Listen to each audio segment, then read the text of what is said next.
In number 2, it's all about muscle activation. There are a few different parts of this which we'll talk about, and when it comes to the deadlift, we get much more muscle activation, and we're going to talk about a muscle activation that is thought to be a part of the Jefferson curl, which isn't really a part of the Jefferson curl, but we'll come to that at the end of this section. So with regards to the deadlift, when we come into this position, so when we get down into that position where we flex at the hip, so we flex at the hip here, we get good elongation through the glutes. What we are then able to do from there is we're then able to get more contraction from the glutes, get more activation from the glutes when we get into that hip flexed and then up into that hip extended position. So muscle number 1 is it's getting the glutes more active so they're able to do a better job, but that only comes with that part that we talked about to start with, which is that hip flexion and that hip range of movement that we get from part 1. So we get part number 1, hip range of movement, then we can get the glutes going, but not only glute max, but also glute medius and glute minimus. The second are the muscles of the low to mid back that we want working. Longissimus, iliocostalis, you could even go lats as well, but quadratus lumborum as well.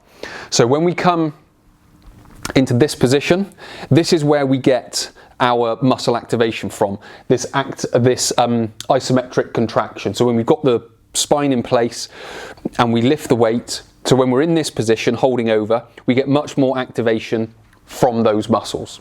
We're going to talk about the deeper layer ones at the end when we talk about the Jefferson curl. Now, if you've got any questions about anything that I've said so far, please do just leave it down in the comment section below, and if you're liking it so far, hit the like button as well. So part number 2 is the isometric contraction from longissimus, iliocostalis, quadratus lumborum and the lats. So that's much more effective, and that has much more of a protective element on the spine as well. The third one is the abdominal wall. So this works together with the muscles of the lower back. So again, when we come down into this position and we maintain this isometric contraction of the back muscle. So when we roll into this position, we lose contraction. When we maintain the position, we hold contraction, and then we come up and we keep contraction all the way up. That's much more stabilizing for the spine.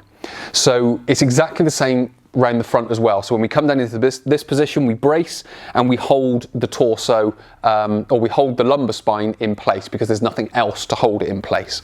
So we have the muscles of the back holding it up, we have the muscles of the core around the front holding it all in place.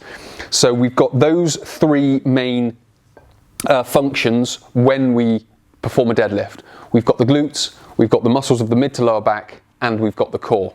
Now, when we come on to the Jefferson curl, which is what I was talking about earlier, what has been said in the past is about the deep lying muscles of multifidus and interspinalis. There are other muscles in there as well, but when we talk about these muscles, what's assumed is that those are, let's just say, their primary function is movement of the spine. So what has been said is that when we come over into this position and we elongate, we are essentially decompressing the spine and elongating the spine. So that when we go from here and then up into here, we are recompressing the spine and creating compression of the spine. That's making those muscles work. That's not the role of those muscles. So the role of the multifidus, if you take vertebra, disc, vertebra, the role of the multifidus is to hold the vertebra on top of the one on top of the disc and the one below the disc. So this is the disc. So it's to hold that segment in place. So that's a part of its stabilizing role. It's not there as a movement muscle. It's there as a stabilizing muscle and a proprioceptive muscle. So what that's doing is it's recognizing the position of the spine. That's the proprioceptive nature of it. And then what it's doing, it's giving a basic stability with regards to its contraction, but it's only doing it from L5 up into L4 or L4 up into L3 because they are just little segment muscles. So where it's called multifidus, goes all the way up the spine, it's actually lots of little muscles that are called multifidus. but we just call it one muscle.